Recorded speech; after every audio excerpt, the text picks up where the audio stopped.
180కి పైగా దేశాలపై విధించిన టారిఫ్స్ తో స్టాక్ మార్కెట్లు అల్లకల్లోలమవుతున్నాయి. గ్లోబల్ మార్కెట్లలో లక్షల కోట్ల సంపద ఆవిరవుతోంది. దేశీయ మార్కెట్లు భారీ నష్టాల్లో ట్రేడ్ అవుతున్నాయి. ఈ సోమవారానికి స్టాక్ మార్కెట్ కు బ్లాంక్ మండేగా చెబుతున్నారు. అమెరికాకు ధీటుగా చైనా రియాక్షన్ కొత్త భయాలు సృష్టించింది. ప్రపంచ దేశాల మధ్య ట్రేడ్ వార్ జరగబోతోందా? కేంద్రం ఏం చేయబోతోందో ఈ రోజు డిఎన్ఏలో చర్చిద్దాం. భరత్, ఏంటి అమెరికా ట్రంప్ అధ్యక్షుడు తీసుకున్న నిర్ణయం ప్రపంచ మార్కెట్లను పతనం చేశాయనుకోవాలి? అసలు మార్కెట్లు పతనం కావడాన్ని ఎలా చూడాలి? పరిస్థితి ఏంటి? అసలు ట్రంప్ టారిఫ్స్ కారణంగా స్పందన మొత్తం ప్రపంచ మార్కెట్లన్నీ కూడా అల్లకల్లోలమయ్యాయి. ఇంకా నిజంగా చెప్పాలంటే తక్కువ ఇంపాక్ట్ అయింది ఇండియన్ స్టాక్ మార్కెట్స్. ఇంత తక్కువ ఇంపాక్ట్ అయితేనే ఏమంటారు, ఒక ఇవాళ ట్రేడింగ్ స్టార్ట్ అయిన 10 సెకండ్లో 20 లక్షల కోట్లు అవుట్, మటాష్ అయిపోయి. కొంచెం రికవర్ అయింది మళ్ళీ, బట్ చాలా చాలా తీవ్ర నష్టం జరిగింది. మనమనే కాదు, బ్లడ్ బాత్ మొత్తం అన్ని స్టాక్ మార్కెట్లు, యూరోపియన్ మార్కెట్స్, అమెరికా, తర్వాత మీకు జపాను, చైనా, అన్ని దేశాల్లో కూడా ఈ ప్రభావం కనిపిస్తుంది. సో ఈ ప్రభావం కొద్ది కాలమా, ఎంతకాలం, ఇంకెన్ని రోజులు ఉంటుంది? ఎందుకంటే స్టాక్ మార్కెట్ అంటే ఇవాళ ఏదో బ్రహ్మ పదార్థం కాదు. ప్రతి ఇంట్లో ఒకళ్ళు స్టాక్ మార్కెట్ లో ఇన్వెస్ట్ చేసేవాళ్ళు తయారైపోయారు. ఆఫ్టర్ కరోనా తర్వాత ఇన్ఫాక్ట్ చెప్పాలంటే నేను కరోనా బిఫోర్ ఇన్వెస్ట్ చేసేవాడిని కాదు. నేను ఇన్వెస్ట్ చేస్తున్నా, ఇవాళ మీరు ఇన్వెస్ట్ చేస్తున్నారు, మన ఆఫీస్ లో ఉన్న వాళ్ళు చాలా మంది ఇన్వెస్ట్ చేస్తున్నారు. సో ఇదివరకు స్టాక్ మార్కెట్ బిజినెస్ ఇది అంటే కనుక ఒక బ్రహ్మ పదార్థం, అది ఎవరికి తెలియంది. బట్ ఇప్పుడు ఇన్ని డిమాట్ అకౌంట్స్ ఇంతమంది ఇన్వెస్ట్ చేసిన తర్వాత ఇంతమందిని ట్రంప్ ఇబ్బంది పెడుతున్నాడా, లేకపోతే ఇది ఒక మంచి ఆపర్చునిటీయా? ఇప్పుడు తీసుకోవాల్సి, ఇప్పుడు ఇంత స్టాక్ మార్కెట్ పతనం తర్వాత, భారీ పతనం తర్వాత ఇప్పుడు తీసుకోవచ్చా? మన స్టాక్ మార్కెట్ లో ఇంకా ఇన్వెస్ట్ చేయవచ్చా? ఏ సెక్టార్ లో ఇన్వెస్ట్ చేయాలి చేస్తే గనక? సో ఈ విషయాల మీద మనతో మాట్లాడేందుకు శేషు గారు, అంపిరాయని శేషు గారు, తెలుగు రాష్ట్రాల్లోనే ప్రముఖ ఫండమెంటల్ అనలిస్ట్. నేనైతే ఆయన నమ్ముతాను చాలా పర్సనల్ గా, వ్యక్తిగతంగా ఆయన స్టాక్ రికమెండేషన్స్ ప్రకారమే నేను కూడా తీసుకుంటాను. శేషు గారు, ఏంటి ట్రంప్ ఈ భస్మాసుర హస్తం ఏదైతే ఉందో అమెరికానైనా మొత్తం ప్రపంచం అంతటా కూడా భస్మం చేసేస్తాడా? ముందుగా నమస్తే అండి. సో ట్రంప్ నిర్ణయాలు అనేది సో ఒక్కసారి ట్రంప్ రాకముందు నుంచి కూడా మనం చూస్తున్నాము. సో ఇటువంటి నిర్ణయాలు ఊహించినవే అయితే, కాకపోతే మరీ ఇంత అగ్రెసివ్ గా వెళ్తారనేది అయితే అనుకోలేదు. బట్ ఏదేమైనప్పుడు కూడా ఇప్పుడు ఏవైతే ఈ ట్రేడ్ వార్ జరుగుతుందో, మరి ముఖ్యంగా అక్కడ యుఎస్ లో డొమెస్టిక్ గా ఇప్పుడు ఏమైపోయిందంటే, యుఎస్ పరిస్థితి ఇప్పుడుగా నుంచి కూడా కొన్ని ఏళ్ల నుంచి కూడా ఏంటంటే, చైనావి మరీ ముఖ్యంగా చైనా నుంచి ఇంపోర్ట్స్ ఏవైతే ఉంటాయో, చైనా అమెరికానే కాదు, ఇప్పుడు చైనా ప్రోడక్ట్ లేని దేశం ఉండదండి. ఇప్పుడు అన్ని దేశాల్లో కూడా మీరు చూస్తే చైనా ప్రొడక్ట్స్ ఉంటాయి. సో ఆ విధంగా చైనా అనేది ఈ రోజు గ్లోబల్ జీడిపిలో దగ్గర 17% కాంట్రిబ్యూట్ చేసింది. తర్వాత చాలా ఫాస్ట్ గా లాస్ట్ ఒక 20-25 ఏళ్లలో మంచి గ్రోత్ అనేది చైనా అనేది చూపించింది ప్రపంచానికి, ఎలా ముందుకు వెళ్ళాలనే ఉద్దేశం, ఎలా వెళ్ళాలని. సో ఇక్కడ ట్రంప్ ఏంటి అంటే, డొమెస్టిక్ గా ఇప్పుడు మనం చూస్తే డొమెస్టిక్ పరంగా ఏంటి అంటే, బాగా అక్కడ ఎంప్లాయ్మెంట్ జనరేట్ చేయడం కోసం కావచ్చు, తర్వాత ఎకానమీ, మరి ముఖ్యంగా మ్యానుఫ్యాక్చరింగ్ పరంగా అసలు యుఎస్ లో పెద్దగా మ్యానుఫ్యాక్చరింగ్ రోజు రోజుకి తగ్గిపోతూ ఉంది. సో దాన్ని దృష్టిలో పెట్టుకుని ఏంటి అంటే ట్రంప్ ఇటువంటి నిర్ణయాలు తీసుకున్నారు. ప్లస్ కొన్ని ఎలా ఉంటాయంటే, ఫర్ ఎగ్జాంపుల్ ఈ ట్రేడ్ వార్ లోనే మనం చూసాము, చైనా మీద ఎక్కువ మనకి ఈ టారిఫ్స్ అనేది పెంచడం చూసాము. దాని కారణంగా అటు యుఎస్ ఎకానమీ కూడా వీక్ అయ్యే అవకాశాలు స్పష్టంగా ఉన్నాయి. అదేవిధంగా చాలా దేశాలు, జపాన్ కావచ్చు, లేకపోతే జర్మనీ, జపాన్ కావచ్చు, తర్వాత చైనాతో పాటు అదర్ ఏషియన్ కంట్రీస్ అన్ని కూడా బాగా వీక్ అయ్యే అవకాశాలు. ఇండియా విషయానికి వస్తే అండి, ఇండియా పరంగా ప్రస్తుతానికి నేను అనుకోవడము అంత నెగటివ్ గా అంత కంగారు పడాల్సిన అవసరం లేదు. ఎందుకంటే మనది ఎక్స్పోర్ట్స్ పరంగా చాలా ఎక్స్పోర్ట్స్ చాలా తక్కువ. సో డొమెస్టిక్ గా మనం ఎదుగుతున్నాం. అంటే మన వస్తువులు మనం కొనుక్కోవడం ఈ విధంగా ఎదుగుతున్నాం. కాబట్టి ఏంటంటే దాని ప్రభావం మన ఇండియా మీద పెద్దగా ఉండదు. ప్లస్ ఇంకోటి ఇక్కడ మనం పాజిటివ్ గా యాంగిల్ చూడాలి అంటే ఈ కంట్రీస్ ఏవైతే ఉన్నాయో అంటే మరి ముఖ్యంగా చైనా లాంటి కంట్రీస్ ని కొంచెం దూరం పెట్టే ఉద్దేశంతో మన ఇండియాని దగ్గరికి తెచ్చుకునే అవకాశాలు బాగా ఉన్నాయి. తర్వాత ఈ చీప్ గా అంటే వాళ్ళకి కావాల్సింది ఏంటంటే వస్తువులు తక్కువగా ఇంపోర్ట్ చేసుకోవాలి, అది ఇంపార్టెంట్ అన్నమాట. సో చైనా తర్వాత ఆ విధంగా తక్కువగా వస్తువులు దొరికే దేశం ఏదైనా ఉంటే ఇండియానే ఉంటుంది. కాబట్టి డెఫినెట్ గా ఫ్యూచర్ లో లాంగ్ టర్మ్ అంటే ఇమీడియట్ కాదు, ఇండియాకి ఇది పాజిటివ్ గా తీసుకోవచ్చు. అక్కడ కంపెనీస్ చైనా నుంచి ఇంపోర్ట్ చేసుకునే బదులు మన ఇండియా నుంచి ఇంపోర్ట్ చేసుకుంటే వాళ్ళకి కొంతమేర బెనిఫిట్ పొందే అవకాశాలు ఉంటాయి, వాళ్ళకి ప్లస్ మనకి కూడా బెనిఫిట్ పొందే అవకాశాలు ఉంటాయి. ఇదేదైతే ఈ నిర్ణయాలు ఏదైతే ఉన్నాయో ఇది మాత్రం గ్లోబల్ ఎకానమీస్ మీద డెఫినెట్ గా కొన్ని రోజులు ప్రభావం చూపించవచ్చు. మన ఇండియా మీద కొన్ని రోజులు మాత్రమే ఉండవచ్చు. బట్ ఓవరాల్ గా లాంగ్ టర్మ్ లో దీన్ని మన ఇండియా ఆపర్చునిటీగా తీసుకుంటే బాగుంటుంది. కొన్ని రోజులు అంటే షార్ట్ టర్మా లాంగ్ టర్మా? అమెరికా గానీ, యూరోపియన్ యూనియన్ గానీ, చైనా గానీ, ఇతర దేశాల మీద 2-3 సంవత్సరాల పాటు కూడా ఉండొచ్చా? ఆర్థిక మాంద్యం రావచ్చా? యా, డెఫినెట్ గా అండి, ఆర్థిక మాంద్యం అయితే రావచ్చండి. అక్కడ కంట్రీస్ కి ఆర్థిక మాంద్యం రావచ్చు. ఎందుకంటే ఇప్పటికీ అమెరికా అనేది స్టేబుల్ గా లేదు. అంటే అక్కడ డెట్ అనేది పెరిగింది, బాగా పెరిగింది కాదు, ప్రతి ఇయర్ కూడా డెట్ పెరుగుతూ ఉంది. తర్వాత ఈవెన్ జపాన్ లో కూడా మీరు చూసుకుంటే ఇప్పుడు వరల్డ్ వైడ్ గా జపాన్ అండ్ అమెరికా రెండు కూడా డెట్ కన్సర్న్స్ అంటే స్థాయి మించి డెట్ ఎక్కువ ఉన్నాయి అన్నమాట. ఫస్ట్ జపాన్ ఉంది, తర్వాత అమెరికా ఉంది.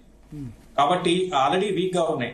సో ఇప్పుడు ఈ నిర్ణయాలు తీసుకుంటే చాలా గజిబిజి గందరగోళంగా ఉంటుందండి యుఎస్ లో.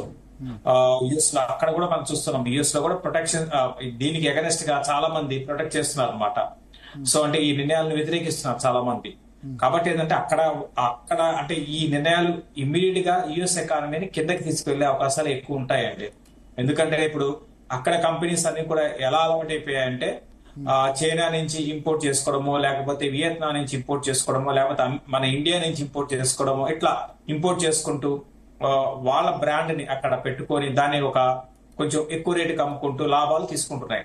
ఇప్పుడు ఏమవుతుంది, సో వాళ్ళు అక్కడ మ్యానుఫ్యాక్చరింగ్ యూనిట్ పెట్టుకోవాలి. అక్కడ మ్యానుఫ్యాక్చరింగ్ యూనిట్ పెట్టుకోవాలి అంటే అక్కడ కాస్ట్ ఎంత ఉంటుంది మీరు ఆలోచించండి. సో కాబట్టి కంపెనీలకి పెద్ద ఇబ్బంది అవుతుంది, చాలా పెద్ద ఇబ్బంది అవుతుంది అనమాట. సో అదే మనం మన ఇండియా నుంచి ఇంపోర్ట్ చేసుకుంటే వాళ్ళు చాలా తక్కువ దొరుకుతుంది. ఇదొకటే కాదండి, సర్వీసెస్. సో మన ఇండియాలో చూస్తున్నాం చాలా యుఎస్ లో కంపెనీస్ కి ఇక్కడ బీపీయూ అంటారు, బిజినెస్ ప్రాసెస్ అవుట్సోర్సింగ్, లేకపోతే నాలెడ్జ్ ప్రాసెస్ అవుట్సోర్సింగ్, కేపీఓ అంటారు. ఇవన్నీ కూడా ఇండియాలో జరుగుతున్నాయి. సో అవన్నీ కూడా మళ్ళీ అక్కడ చేయాలి అంటే చాలా కష్టం అనమాట. బట్ కంపెనీలకి ఏంటంటే బాగా కాస్ట్ అనేది పెరిగిపోతుంది. సో దట్ అది మళ్ళీ అగైన్ కంపెనీకి కాస్ట్ పెరిగిపోతే ఏం చేస్తారు, రేటు పెంచుతారు. అది మళ్ళీ కస్టమర్ అంటే అక్కడ యూఎస్ సిటిజన్, వాళ్ళకి రేట్ ఎక్కువ పెట్టి అమ్మాలి. మళ్ళీ వాళ్ళు రేట్ పెట్టి కొనాలి అంటే కొనలేరు, కాబట్టి కొనడం వెనక తగ్గుతారు. సో ఇన్ఫ్లేషన్ కాస్త డీఫ్లేషన్ అవుతుంది. సో ఇటువంటి ఛాలెంజెస్ అనేది నెక్స్ట్ కొన్ని నెలల్లో యుఎస్ జరగబోతున్నాయి. సో ఇవన్నీ కూడా ఏ విధంగా అక్కడ గవర్నమెంట్ ఛాలెంజెస్ ని ఏ విధంగా ఫేస్ చేస్తుందో చూడాలి. అయితే ఇదే ఇంపాక్ట్ అటు ఇంపోర్ట్స్ తగ్గిపోతే అటు చైనా దెబ్బతింటుంది, అదేవిధంగా జపాన్ దెబ్బతినొచ్చు. అయితే మనకి వీటన్నిటికి భిన్నంగా మనకేంటి అంటే అంత ఎక్స్పోర్ట్స్ మనకి అమెరికాకి పెద్దగా లేవు. అంటే ఓవరాల్ గా మన ఎక్స్పోర్ట్స్ చాలా తక్కువ, అమెరికాకి 25% మనం ఉన్నాం. కాబట్టి ఏదంటే ఆ 25% ఒక్కసారి జీరో కావు కదా, కొన్ని సెక్టార్లు ఇంపాక్ట్ కావచ్చు. ఫర్ ఎగ్జాంపుల్ ఐటీ లాంటి ఇంపాక్ట్ కావచ్చు. బట్ లాంగ్ రన్ లో చూసుకుంటే ఈ నెగటివ్ ని మనం పాజిటివ్ గా ఎంతమంది కూడా చెప్పాను, పాజిటివ్ గా తీసుకునే అవకాశాలు అంటే మనకు ఉన్నాయండి. ఎందుకు చెప్తున్నా అంటే చైనాని దూరం పెట్టే ఉద్దేశంతో మన ఇండియాకి యుఎస్ దగ్గర కావడానికి అవకాశం ఉంటుంది. మన మీద కూడా టారిఫ్స్ చేశారు, వాళ్ళ మీద 34% అయితే మన 26%. అవును, మనకి తక్కువ ఉన్నాయన్నమాట. అదొకటి. తర్వాత ఇంకొక మెయిన్ రీజన్ కూడా ఏంటి అంటే ఇండియా అనేది చాలా ఎకానమీ ఎక్స్పాండ్ అవుతుంది. ఎకానమీ ఎక్స్పాండ్ అవుతున్నప్పుడు అటు యుఎస్ అనేది మనం ఇండియా మీద చాలా బిజినెస్ చేసుకునే అవకాశాలు ఎక్కువ ఉంటాయి. అంటే వాళ్ళ ఇంపోర్ట్స్ కూడా మనం తీసుకుంటున్నాం కదా. కాబట్టి మన ఈ రోజు మనం చూడండి, మన ఇండియాలో ఉన్న కంపెనీస్ అంటే మనం ల్యాప్టాప్ లో మైక్రోసాఫ్ట్ వేసుకుంటాం, కంప్యూటర్ కొంటే డెల్ కొంటాం, ఇవన్నీ ఎక్కడ అమెరికన్ కంపెనీసే కదా. అమెజాన్ ఎవరిది అమెరికనే కదా. సో కాబట్టి ఏంటంటే మనం ఫేస్బుక్ ని మనం ఎవరు వాడుతున్నారు, మనమే వాడుతున్నాం కదా. సో కాబట్టి ఏంటంటే మనం అమెరికాని కూడా మనం బాగా అమెరికా మనతో బాగా బిజినెస్ చేస్తుంది. కాబట్టి వాళ్ళ బిజినెస్ ని పెంచుకోవాలన్నా, సో వాళ్ళు స్ట్రెంత్ డొమెస్టిక్ గా కాకపోయినా కూడా కొంచెం ఇంపోర్ట్ చేసుకుని వాళ్ళు స్ట్రెంత్ కావాలన్నా, అక్కడ కంపెనీ స్ట్రెంత్ కావాలన్నా, సో మనతో వాళ్ళు అంత దూరం అయితే చేసుకోరు. ఫ్యూచర్ లో కొంచెం మనకి ఇంకా కొంచెం వెసులుబాటు కల్పించే అవకాశాలు ఉన్నాయండి. ఓకే సార్, ఇప్పుడు ఒకటి మీరు ఇండియా మీద ప్రభావం తక్కువ అని చెప్తున్నారు, కానీ ఇండియాలో ఇప్పుడు ఐటీ, ఫార్మా ఇవి మేజర్గా ఇంపాక్ట్ అయ్యే అవకాశం ఉంది కదా, ఈ సెక్టార్స్ మేజర్గా. ఫార్మా మీద అంత లేదండి. ఫార్మా మీద పాతది ఎలా ఉందో అట్లే ఉంది, ఫార్మా మీద లేదు. ఐటీ కానీ వేస్తా అని అనౌన్స్ చేశారు, ఫార్మా మీద మునుపెన్నడూ లేని రీతిలో టారిఫ్స్ వేస్తా అని చెప్పారు కదా ట్రంప్.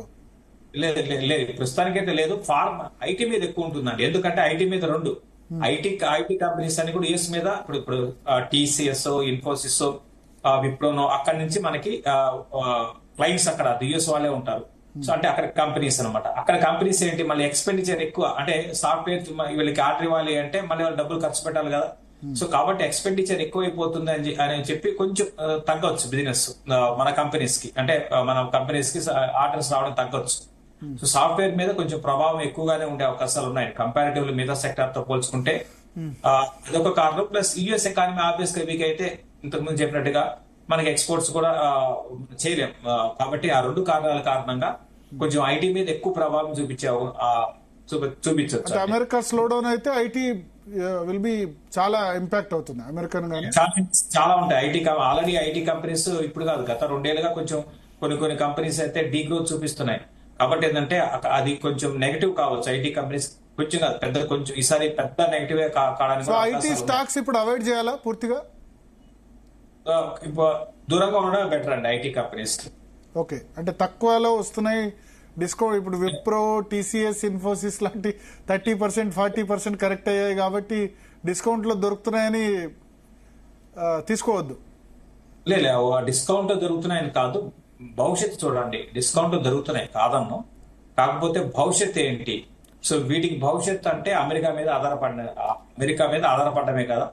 సో అమెరికానే ఇప్పుడు ఎకానమీనే కుదేలవుతున్నప్పుడు, సో మనకి అక్కడి నుంచి అంత ఇంతకు ముందు ఉన్నంత అగ్రెసివ్ గా మనకి ఆర్డర్స్ అయితే మన కంపెనీకి రావు కదా.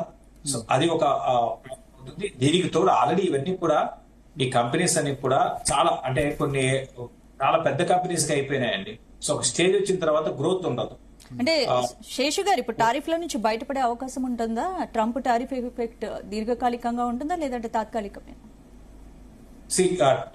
మనం బయటపడడం అనేది ఏముందంటే, బయటపడడం అనేది అంటే మన ట్రంప్ మనకి తగ్గిస్తే బయటపడతాం.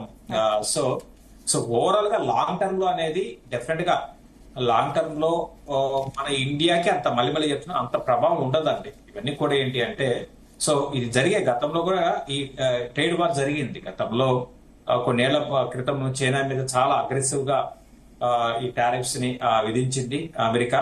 సో గతంలో జరిగింది. సో కాకపోతే ఏంటంటే ఈసారి ఏంటంటే అన్ని దేశాల మీద ఈ టారిఫ్స్ ప్రకటించింది. కాకపోతే ఒక్కొక్క దేశానికి ఒక్కొక్క విధంగా, అందరికీ ఒకటే కాదు, ప్లస్ ఒక్కొక్క సెక్టార్కి ఒక్కొక్క విధంగా ఉన్నాయి. కాబట్టి ఇది ఓవరాల్ గా ఎక్కువ ప్రభావం అమెరికాకే చూపిస్తుంది. ఇంతకుముందు స్టార్టింగ్ మన భరత్ గారు అన్నట్టుగా భస్మాస్త్ర అస్త్రం అన్నట్టుగా వాళ్ళు నెత్తి మీద పెట్టుకున్నట్టే అవుతుంది. అదొకటి అవుతుంది. తర్వాత కొన్ని ఏషియన్ కంట్రీస్, మరి ముఖ్యంగా అమెరికాకి ఎక్స్పోర్ట్ చేసే కంట్రీస్ మీద బాగా ప్రభావం ఉంటుంది. మనదికి అంత ఎక్కువ ఎక్స్పోర్ట్ చేసే దేశం కాదు కాబట్టి మన ఇండియా మీద ప్రభావం ఉంటుంది, ఉండదని కాదు, కాకపోతే తక్కువ ప్రభావం ఉంటుంది. అంటే ఏంటి, ఇప్పుడు ప్రపంచ దేశాలు దీని నుండి బయటపడాలంటే ఏం చేయాలి? ముఖ్యంగా మన భారత్ ఇప్పుడు ఎలాంటి విధానాలని అనుసరిస్తే ఈ సంక్షోభం నుంచి బయటపడే అవకాశం? సో ప్రపంచ దేశాలు అనేది ఏం చేయాలి అనేది ఎవరికి తెలియదండి. అది ఇదంతా కూడా ఏంటి అంటే ఒక కన్ఫ్యూజన్ లో ఉంది ఓవరాల్ గా. ఈ అన్ని దేశాలు కూడా ఏంటి అంటే ట్రేడ్ వార్ అంటే, అందుకే దీనికి ట్రేడ్ వార్ అని పెట్టుకున్నాం. ట్రేడ్ వార్ అంటే ఇప్పుడు వాళ్ళు ఈ టారిఫ్స్ పెంచితే ఈ దేశం కూడా పెంచుతుంది, వీళ్ళు పెంచారని వాళ్ళు పెంచారని వీళ్ళు, ఈ విధంగా జరుగుతుంది. దీనికి స్టాప్ కావాలంటే ఎక్కడో ఏదో దగ్గర ఆగాలి అంటే డెఫినెట్ గా అందరూ కలిసి కూర్చొని మాట్లాడుకొని ప్రాబ్లమ్ ని సాల్వ్ చేసుకోవాలి తప్ప వేరే దీనికి పరిష్కారం అయితే లేదు. ట్రంప్ ఈ నిర్ణయాలు ఎందుకు తీసుకున్నారు అంటే మెయిన్ ఏంటి అంటే, అక్కడ దాదాపు యుఎస్ లో ఎలా అయిపోయిందంటే ఏది కూడా మ్యానుఫ్యాక్చరింగ్ పరంగా అక్కడ తయారయ్యేది ఏమి ఉండదండి. అంతా కూడా ఏంటంటే అటు చైనా నుంచో లేకపోతే ఐఫోన్స్ అంటారు, ఐఫోన్స్ లో యుఎస్ లో వాడే ఐఫోన్స్ అని కూడా ఈ కంపెనీ వాళ్ళదైనా కూడా అక్కడ తయారు చేయరు. మన ఇండియా నుంచో లేకపోతే చైనా అనుకోండి, మన వరకు చైనా ఉండేది బాగా, సో చైనా నుంచి కంపెనీ యుఎస్ కంపెనీనే ఓవరాల్ గా మెయిన్ ఓనరు ఐఫోన్ కి యుఎస్ఏ, కానీ చైనా తయారయ్యేది చైనాలో, మళ్ళీ వాడేది దాన్ని ఇంపోర్ట్ చేసుకొని మళ్ళీ వాడేది అమెరికానే. సో అంటే ఇటువంటివి జరుగుతున్నాయి. దీనికి ఏదో ఒక దగ్గర స్టాప్ పెట్టాలనే ఉద్దేశంతో ఈ ట్రంప్ ఈ నిర్ణయాలు తీసుకున్నారు. బట్ దీని ఫలితాలు ఎలా ఉంటాయి ఏంటి అంటే యుఎస్ ఎకానమీ మీద అంటే ఇమీడియట్ గా అయితే నెగిటివ్ గానే ఉంటాయండి. చాలా కొన్ని రోజులు మాత్రం నెగిటివ్ ఉంటాయి. బట్ లాంగ్ టర్మ్ ఎలా ఉంటుందో ఏంటో చూడాలి. ఎందుకంటే మునుపెన్నాడు లేదు, ఇప్పుడు జరిగింది ఏంటంటే గతంలో లేదు అనమాట. సడన్ గా ఒక్కసారి అన్ని దేశాలతో ఈ టారిఫ్ పెంచడం అనేది గతంలో లేదు, ఫస్ట్ టైం అనమాట ఈ విధంగా. కాబట్టి దీని ప్రభావం యుఎస్ మీద ఎలా ఉంటుందని చాలా ఇంపార్టెంట్. ఎందుకంటే యుఎస్ అనేది గ్లోబల్ జీడిపిలో 25% కాంట్రిబ్యూట్ చేస్తుంది, 25-26%. రేపొద్దున యుఎస్ ఎకానమీ కొలాప్స్ అయితే దాని మీద ఆధారపడి దాని మీద బిజినెస్ చేసే దేశాలు చాలా ఎక్కువ నష్టపోతాయి. సో ఇప్పుడు గ్లోబల్ స్లో డౌన్ అయినప్పుడు 2008లో మనం కూడా ఇబ్బందులు పడ్డాం. మన స్టాక్ మార్కెట్ చాలా వరకు 60% కరెక్ట్ అయిందా ఆ సమయంలో 2008లో కదా? స్టాక్ మార్కెట్ కరెక్ట్ అయింది, బట్ ఎకానమీ అనేది ఒక 5% బిలోకి జీడిపి ఒక్కసారి వచ్చి మళ్ళీ బౌన్స్ అయిందండి. 5% జీడిపికి వచ్చింది ఎకానమీ అనేది. మన ఎకానమీ దెబ్బతినలేదు. అప్పుడు గ్లోబల్ ఎకానమీస్ దెబ్బతిన టైంలో మన ఎకానమీ దెబ్బతినలేదు. ఎట్ ద సేమ్ టైం మన స్టాక్ మార్కెట్ అంటే అప్పుడు అంత డబ్బు అనేది మన ఇండియాలో డొమెస్టిక్ గా లేదు. ఎక్కువగా ఫారిన్ ఇన్స్టిట్యూషనల్ ఇన్వెస్టర్స్ మీద ఆధారపడిన మార్కెట్ అప్పుడు. కాబట్టి మార్కెట్ మీరు అన్నట్టుగా బాగా కరెక్ట్ అయిందండి. అన్ని కంట్రీస్ ఏ విధంగా కరెక్ట్ అయినా మందు కూడా కరెక్ట్ అయింది. బట్ ఎకానమీ మాత్రం 5 బిలో ఒక్కసారి వచ్చింది, మళ్ళీ జీడిపి మళ్ళీ పెరిగింది. 5% బిలో గ్రోత్ వచ్చింది అంతేనా? ఒకసారి ఒక గ్రోత్ రేట్ 5% కంటే తక్కువ వచ్చింది. ఓకే, వచ్చి మళ్ళీ మళ్ళీ విత్ ఇన్ మంత్స్ లోనే మళ్ళీ జీడిపి పెరిగిపోయింది. అయితే ఇప్పుడు ఏంటి అంటే మనం ఇంత ప్రతికూల పరిస్థితుల్లో కూడా మన జీడిపి అనేది 6 సస్టైన్ అవుతుంది అనేది ఖచ్చితంగా మనం చెప్పగలుగుతాం. కాబట్టి 6 అనేది అంటే ఇటువంటి డౌన్ ట్రెండ్ అంటే ఇటువంటి నెగటివ్ లో కూడా 6% జీడిపిని మనం పోస్ట్ చేస్తున్నాం అంటే ఒక మంచిది అని చెప్పుకోవచ్చు. ఫ్యూచర్ లో మళ్ళీ పెరిగే అవకాశాలు, గ్రోత్ పెరిగే అవకాశాలు అయితే ఫ్యూచర్ లో ఉన్నాయండి.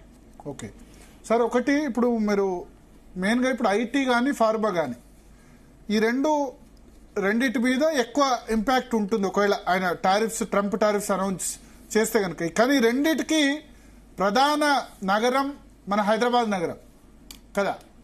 Hyderabad heavily dependent on employment లో కానీ దానిలో కానీ ఇన్వెస్ట్మెంట్స్ లో కానీ ఈ అన్ఫార్చునేట్లీ ఈ 2 సెక్టార్స్ మీదే. సో హైదరాబాద్ లో మనం ఎట్లాంటి గ్రోత్ ఫ్యూచర్ లో ఉంటుంది? ఆల్రెడీ రియల్ ఎస్టేట్ పూర్తిగా డౌన్ అయిన సిచ్యువేషన్.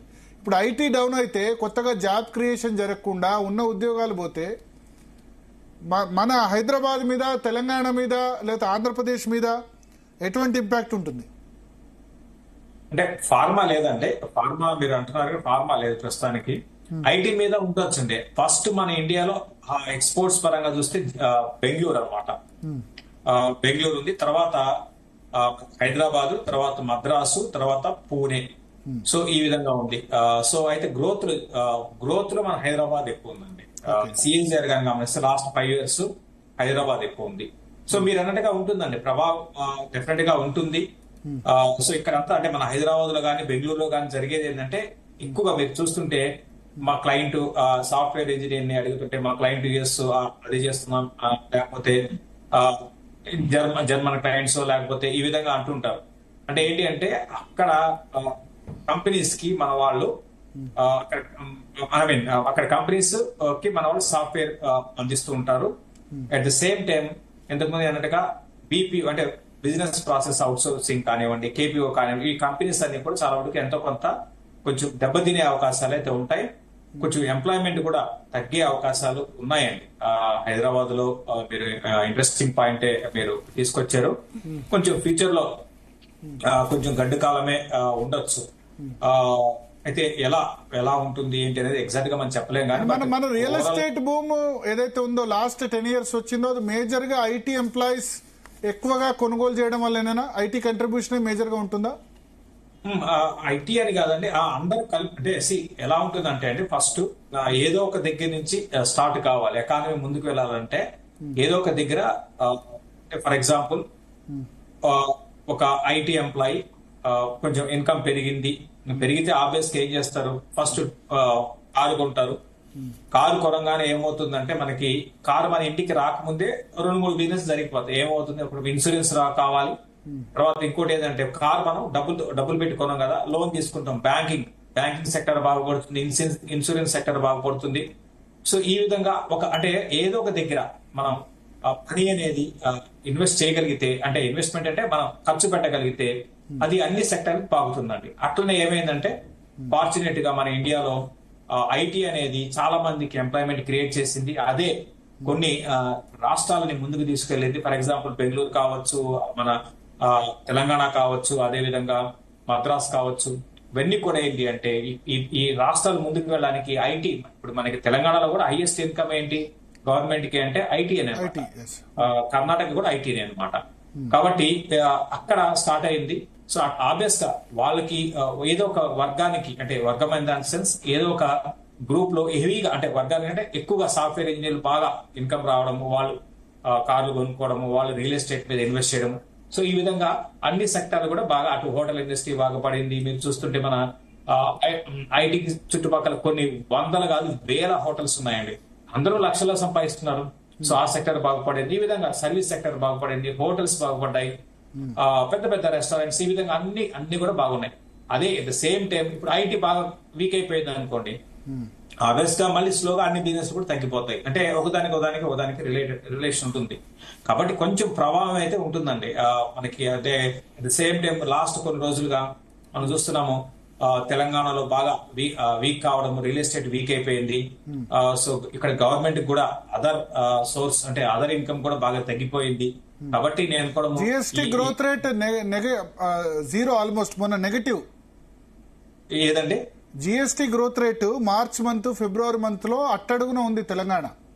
అవునండి, అవును, తెలంగాణ వెనకబడిపోయిందండి ఈ మధ్యకాలంలో. బాగా తెలంగాణకి బాగా ఇన్కమ్ తగ్గిపోయింది, అందులో డౌట్ లేదు, 100% డౌట్ లేదు. మళ్ళీ దాని మీద ఇది పడిందంటే ఈ ఐటీ రిలేటెడ్ ప్రభావం ఉందంటే డెఫినెట్ గా ఎంతో కొంత ఉద్యోగాలు కోల్పోవడం ఉంటుంది, లేకపోతే వాళ్ళకి సాలరీస్ కూడా తగ్గే అవకాశాలు ఉండొచ్చు. అంటే జాబ్ లాస్ ఉంటుందా ఐటీ సెక్టర్ లో? జాబ్ లాస్ జరిగే అవకాశం ఉందా? అమెరికాలో క్రైసిస్ వస్తే ఉద్యోగాలు పోయే అవకాశం ఉంటుందా? అంటే ఇమ్మీడియట్ గా పెద్దగా అంటే కొంచెం ఏదో ఉంటుంది కానీ భారీగా ఉండదండి. భారీగా అయితే ఉండదు. ఎందుకంటే నేను కూడా ఏంటంటే ఇప్పుడు ఈ మళ్ళీ అగైన్ ఇదంతా యుఎస్ లో చేయాలంటే కాదండి, పాసిబుల్. అక్కడ ఇంత పెద్ద ఎత్తున ఎంప్లాయీస్ ని పెట్టుకొని వాళ్ళు అక్కడ కంపెనీస్ అక్కడ సాఫ్ట్వేర్ తయారు చేసుకొని అక్కడ వాళ్ళు వాడుకోవడం అంటే ఇంపాసిబుల్. కాబట్టి ఏంటంటే ప్రభావం ఉంటుంది, ఉండదని కాదు, కాకపోతే తక్కువ ప్రభావం ఉంటుంది. ఓకే ఓకే సరే, ఇప్పుడు మీరు తెలంగాణలో ల్యాండ్ ఇన్వెస్ట్ చేసే వాళ్ళని, హైదరాబాద్ లో రియల్ ఎస్టేట్ లో ఇన్వెస్ట్ చేసే వాళ్ళకి ఎటువంటి సలహా ఇస్తారు? రియల్ ఎస్టేట్ ఇప్పుడు ఇన్వెస్ట్ చేయొచ్చా? Is it right time to buy lands? ఎందుకంటే లాస్ట్ 2 years గా అదే రేట్ దగ్గర ఉన్నాయి, పెద్దగా బయర్స్ లేరు. నేను రియల్ ఎస్టేట్ ఎక్స్పర్ట్ అయితే కాదండి, మీరు నాకన్నా మీరు బాగా చెప్పగలుగుతారు అది.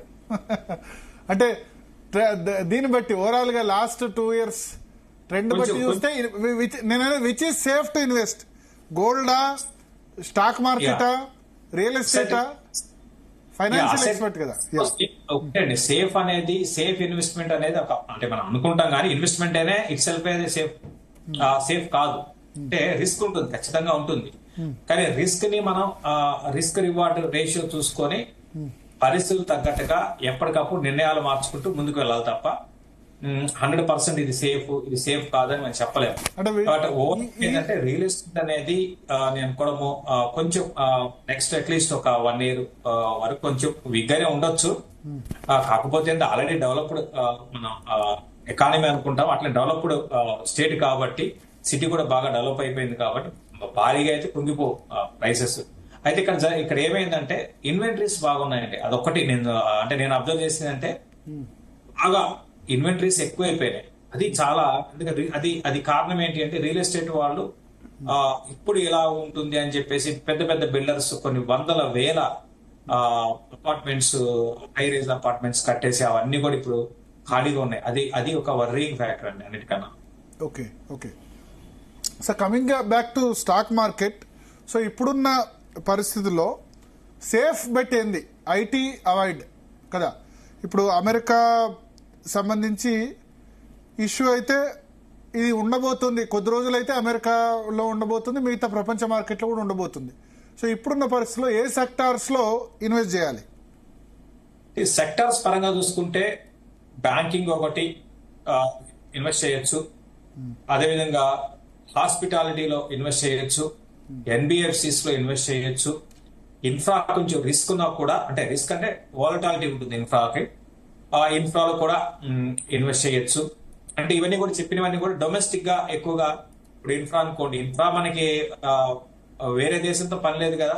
ఓకే, సో బ్యాంకింగ్ కి మనం వేరే దేశంతో పని కానీ లేదు కదా. ఇన్ఫ్రాస్ట్రక్చర్ కు ప్రభుత్వ స్పెండింగ్ అన్నది పెద్ద లేదు కదా. ఈ ఫైనాన్షియల్ ఇయర్ వాళ్ళు పెద్ద చూపించలేదు. గవర్నమెంట్ స్పెండింగ్ అన్నది లాస్ట్ ఇయర్ తగ్గింది కదా, చాలా తగ్గింది కదా.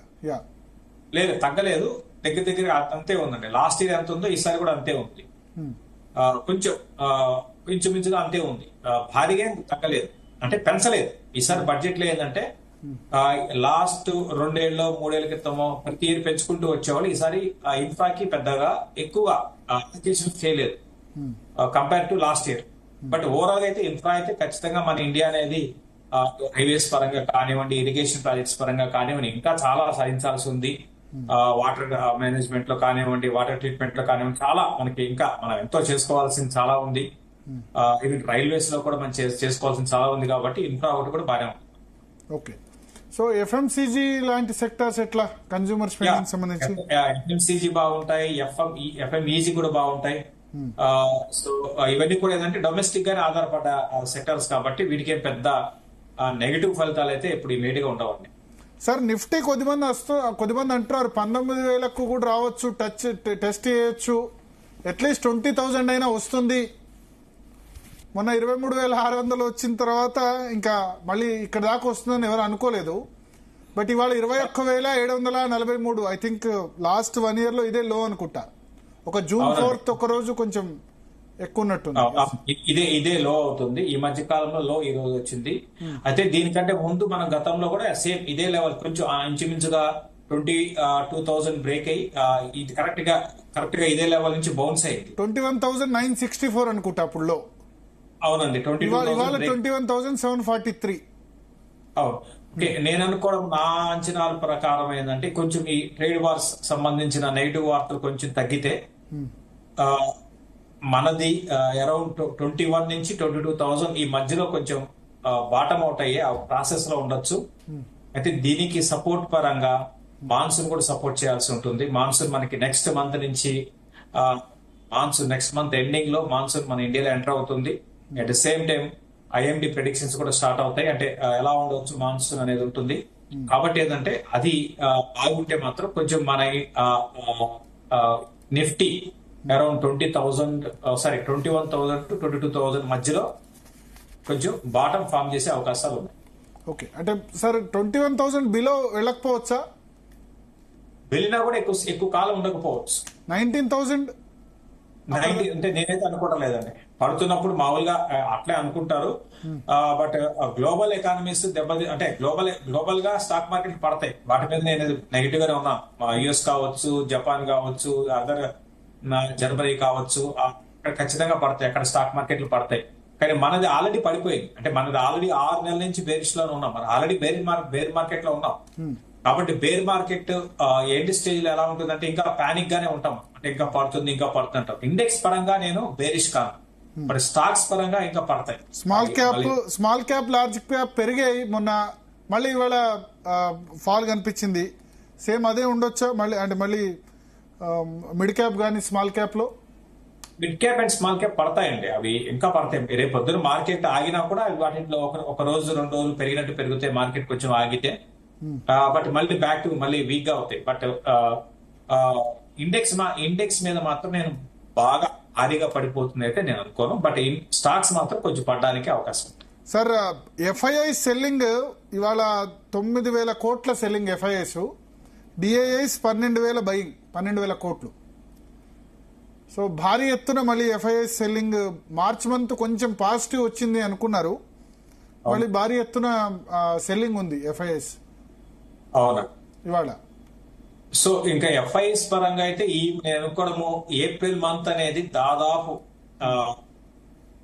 నెగటివ్ అంటే ఈసారి నెగటివ్ రావచ్చు. ఇక్కడ నుంచి పెద్దగా భారీ సెల్లింగ్ అయితే ఎఫ్ఐఎస్ నుంచి మనం ఎక్స్పెక్ట్ చేయి అంటే దాదాపు వాళ్ళ ఎగ్జిట్ అనేది అయిపోయింది. మెజారిటీ అంతా కూడా ఎగ్జిట్ తీసేసుకున్నారు కాబట్టి పెద్ద ఎగ్జిట్ తీసుకోపోవచ్చు ఇక్కడ నుంచి. కాబట్టి వాళ్ళ సైడ్ నుంచి పెద్ద నెగటివ్స్ మనం చూడకపోవచ్చు అండి ఫ్యూచర్ లో. ఇంకా డొమెస్టిక్ ఫండ్స్ పరంగా అయితే డొమెస్టిక్ ఫండ్స్ ఈ లాస్ట్ 5-6 నెలల్లో భారీగా ఇన్వెస్ట్ చేస్తున్నాయి.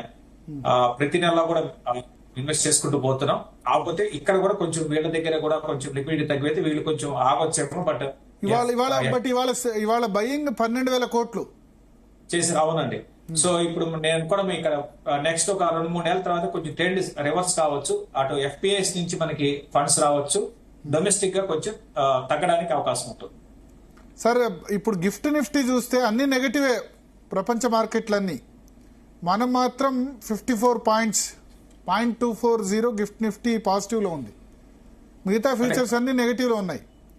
లో ఫ్యూచర్స్ 1.64 నెగటివ్, నాస్డాక్ 0.80 నెగటివ్. లేదు అప్పుడు నాస్డాక్, డో జోన్స్ ఇవన్నీ కూడా అంటే ఇప్పుడు ఈ రోజు మన మార్కెట్ క్లోజ్ అయిందంటే ఇవన్నీ కూడా ముందు డిస్కౌంట్ అయిపోయి ఉంటాయండి. కాబట్టి ఇప్పుడు యుఎస్ మార్కెట్ ఇదే లెవెల్లో క్లోజ్ అయినా కూడా మళ్ళీ రేపు మన మార్కెట్స్ బాగుంటాయి. గ్లోబల్ గా మళ్ళీ అన్ని కూడా బాగా పడినప్పుడు బాగా 10%, 15% క్రాష్ వచ్చినప్పుడు మళ్ళీ ఒక 3 to 4% బౌన్స్ అవుతాయి. షార్ట్ కవరింగ్ ర్యాలీస్ అంటాం. అవి మనకి నెక్స్ట్ ఫ్యూ డేస్ లో రావడానికి ప్రాబ్లీ రేపే షార్ట్ కవరింగ్ ర్యాలీ రావడానికి అవకాశం ఉంది. రేపే షార్ట్ కవరింగ్ రేపే షార్ట్ కవరింగ్ ర్యాలీ రావడానికి అవకాశం. బట్ ఇది 23,000, 24,000 దాటి ఒక క్లియర్ పిక్చర్ అయితే ఇప్పట్లో రాదండి. రాదు. మళ్ళీ మనకి ఒకవేళ వెళ్తే అన్ని బాగుంటే మళ్ళీ 23,000 పైకి వెళ్ళి మళ్ళీ కిందకి రావడం, ఈ వోల్టాలిటీ ఉంటుంది. ఈ వోల్టాలిటీ అనేది బాగా బాగా పెరిగిపోవచ్చు, ఇంకా బాగా పెరగవచ్చు. Okay sir, okay. Thank you Seshu గారు. వెల్కమ్ అండి. మీ వ్యూస్ ని మీ అనాలిసిస్ ని మాతో పంచుకున్నందుకు. సో మొత్తానికి స్పందన ఒకటి, ట్రంప్ భస్మాసుర హస్తం అమెరికా సంగతి పక్కన పెడితే ప్రపంచ మార్కెట్లన్నింటినీ కూల్చింది. అయితే లాంగ్ టర్మ్లో ఈ పరిణామం ఇండియాకు మంచిదని చెప్తున్నారు. అమెరికన్ మార్కెట్ వీక్ అయితే స్టాక్ మార్కెట్ ఇన్వెస్టర్స్, ముఖ్యంగా ఎఫ్ఐఎస్ ఎక్కడ మేజర్ అమెరికా నుంచి, వాళ్ళు ఎక్కడ ఇన్వెస్ట్ చేయాలి? ఆ మార్కెట్ నుంచి తీసి ఎక్కడో దగ్గర పెడతారు కదా. అది ఇండియాకు అడ్వాంటేజ్. లాస్ట్ 6 months గా బాగా కొలాప్స్ అయింది, బాటమ్ అవుట్ అయింది. అంటే ఇంతకంటే ఇంకా కిందికి వెళ్లేందుకు ఛాన్స్ లేని. ట్రంప్ తీసుకున్న నిర్ణయంతో అమెరికా పరిస్థితి అగమ్యగోచరంగా మారిపోయింది కదా. అమెరికా పరిస్థితి అగమ్యగోచరం. ఒక విధంగా చెప్పాలంటే 45% ఛాన్స్ ఉంది అంటున్నారు ఆర్థిక మాంద్యం, అమెరికా ఆర్థిక మాంద్యం వెళ్లే దిశగా. బట్ ట్రంప్ అయితే చాలా కాన్ఫిడెంట్ గా ఉన్నారు. ఆయన ఏం చెప్తున్నారంటే, మీరు ఇన్వెస్ట్ చేయండి స్టాక్ మార్కెట్ లో, ఇది రైట్ టైం, చాలా డిస్కౌంట్ దొరుకుతుంది. ఇప్పుడు తాత్కాలికంగా దెబ్బ అయినా సరే అల్టిమేట్ గా ఇది లాభం చేకూరుస్తుంది. అమెరికా గ్రేట్ నేషన్ అవుతుంది, ఇక్కడ మ్యానుఫ్యాక్చరింగ్ జరుగుతుంది అంటారు. కానీ చాలా మంది సందేహాలు వ్యక్తం చేస్తున్నారు. ఇక్కడ అసలు ఒకటి బేసిక్ గా అమెరికాకు ఎందుకు అందరూ ప్రాధాన్యత ఇస్తున్నారు? ఇప్పుడు ప్రపంచ దేశాలన్నీ కూడా అమెరికా మా పెద్దన్న అని ఎందుకు చెప్పుకుంటాయి? ప్రపంచ పోలీస్ లాగా అమెరికాని ఎందుకు చూస్తాయి? మీరు టారిఫ్లు తక్కువ విధించినందుకే. మీ దగ్గర నుంచి ఏదో ఒక బెనిఫిట్ అన్ని దేశాలు జరుగుతున్నప్పుడు, మీరు ఎటువంటి బెనిఫిట్ ఇవ్వనప్పుడు ప్రపంచ దేశాలు కూడా మిమ్మల్ని పెద్దన్నగా ఎందుకు, మీరు మా లీడర్ అని ఎందుకు చెప్తాయి? లీడర్ అంటే ఏంది?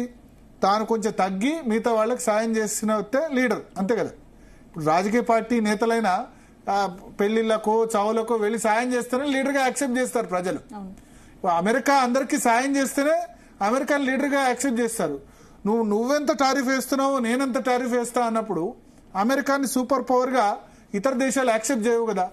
చైనా రెసిప్రోకల్ టారిఫ్స్ వేసింది, మిగతా కంట్రీస్ కూడా ఏం చేస్తాయో చూడాలి. అంటే ఒకటి, ట్రంప్ ఏమనుకుంటారంటే అమెరికాలో తయారు కావాలి ఈ ప్రొడక్ట్స్ అన్ని అని అనుకుంటారు. కానీ అమెరికాలో తయారు కావాలంటే, ఇప్పుడు ఇండియాలో ఒక ప్రొడక్ట్ తయారు అవ్వాలంటే చాలా ఖర్చు తక్కువ.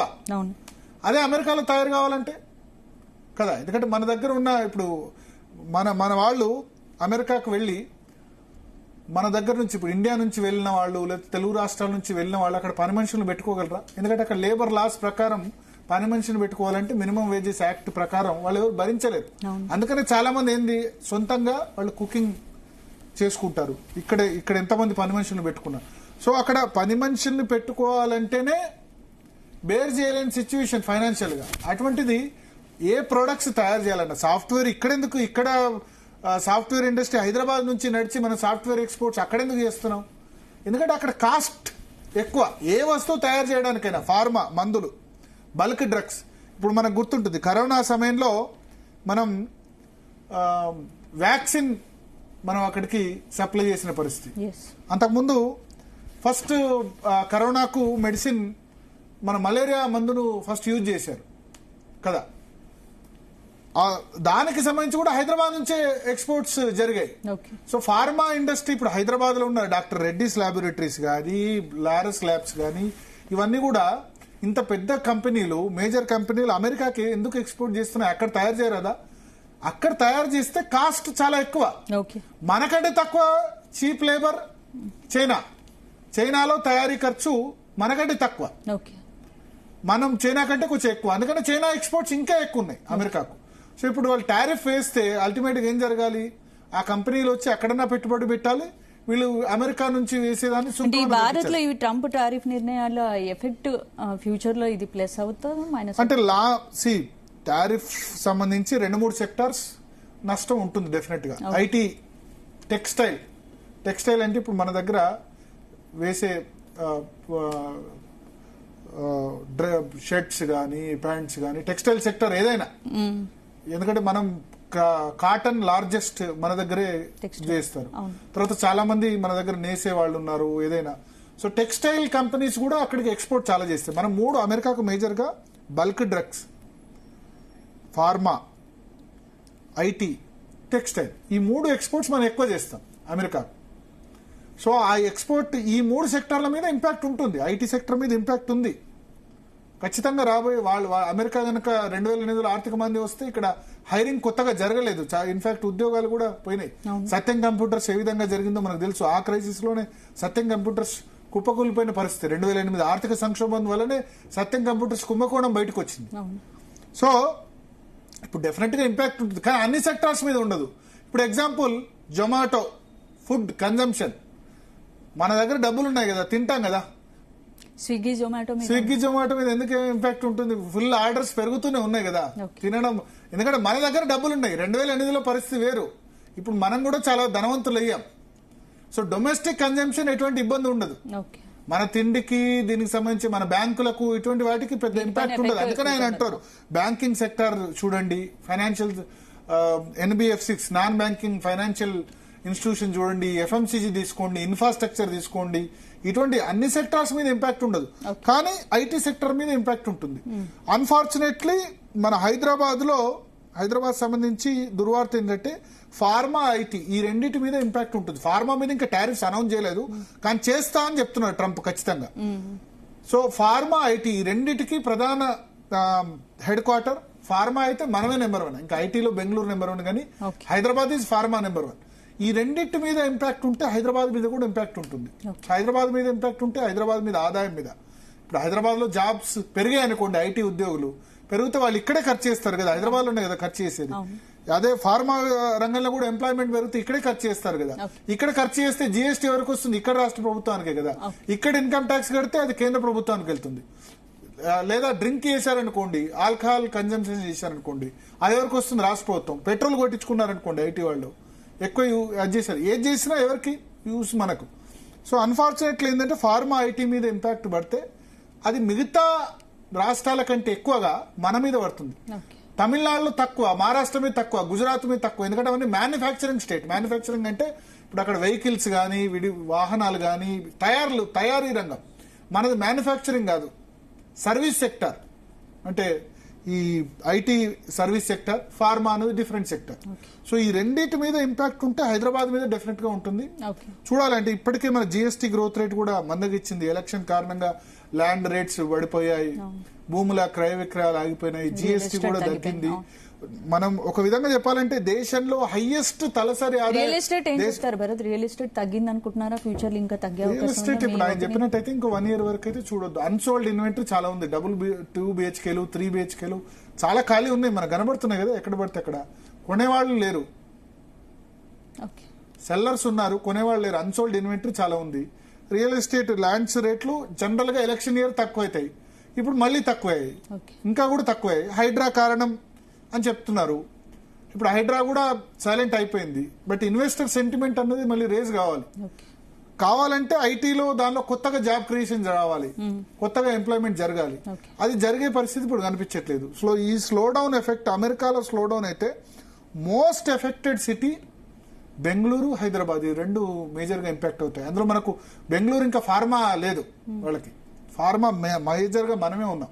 ఈ రెండు సెక్టార్స్ కనుక ఇంపాక్ట్ అయితే డెఫినెట్ గా ఇంపాక్ట్ తెలంగాణ రాష్ట్రం మీద ఎక్కువ ఉంటుంది. అన్ఫార్చునేట్లీ మహారాష్ట్ర, గుజరాత్, తమిళనాడు, హర్యానా ఇవన్నీ కూడా మ్యానుఫ్యాక్చరింగ్ స్టేట్స్, అంటే తయారీ రంగం, ఎలక్ట్రానిక్స్ లేకపోతే ఇంకా చాలా వస్తువులు, టెక్స్టైల్, ముంబైలో టెక్స్టైల్, తర్వాత వాహనాలు, చాలా వస్తువులు తయారవుతాయి. అటువంటి రాష్ట్రాల మీద డొమెస్టిక్ గా మన అక్కడే ఉంటుంది కాబట్టి దాని ఇంపాక్ట్ ఉండదు. బట్ ఎక్కువ ఇంపాక్ట్ మన మీద ఉండేందుకైతే ఖచ్చితంగా ఆస్కారం ఉంది. సో అలర్ట్ గా మన వాళ్ళు కూడా ఉండాలి. ఓవరాల్ గా స్టాక్ మార్కెట్ కి సంబంధించి అయితే ఎక్స్పర్ట్ చెప్తుంది ఏంటంటే it's right time to invest. ఇట్లా తక్కువ పడ్డప్పుడే కొనాలి. పరిగెత్తే బస్సును పట్టుకోకూడదు, బస్సు ఆగినప్పుడే మనం ఎక్కాలి అని చెప్తున్నారు. సో ఇప్పుడు స్టాక్ మార్కెట్ అనే బస్సు ఆగింది, దాన్ని ఇప్పుడు మనం ఎక్కాలి. ఎక్కుతేనే మనం మళ్ళీ ఆ బస్సు మనం పరిగెత్తకుండా బస్సు స్పీడ్ గా వెళ్తుంది. దానిలో మనం కూర్చుంటే మన ఇన్వెస్ట్మెంట్స్ అన్ని డబుల్ గానీ త్రిబుల్ గానీ రాబోయే రోజుల్లో అయ్యేందుకు అవకాశం ఉంది. 2020లో కరోనా టైంలో పెట్టుబడి పెట్టిన వాళ్ళు ఒక్కొక్కరు డబుల్, త్రిబుల్, 4 రేట్లు కూడా అయ్యాయి 4 సంవత్సరాల్లో. మళ్ళీ ఒక ఆపర్చునిటీ వచ్చిందని ఎక్స్పెక్ట్ చెప్తున్నారు. Okay Bharat, thank you. Right, ఇది వాళ్ళ డిఎన్ఏ. మరిన్ని అప్డేట్స్ రేపు డిఎన్ఏలో మళ్ళీ కలుద్దాం. Keep watching C Telugu news.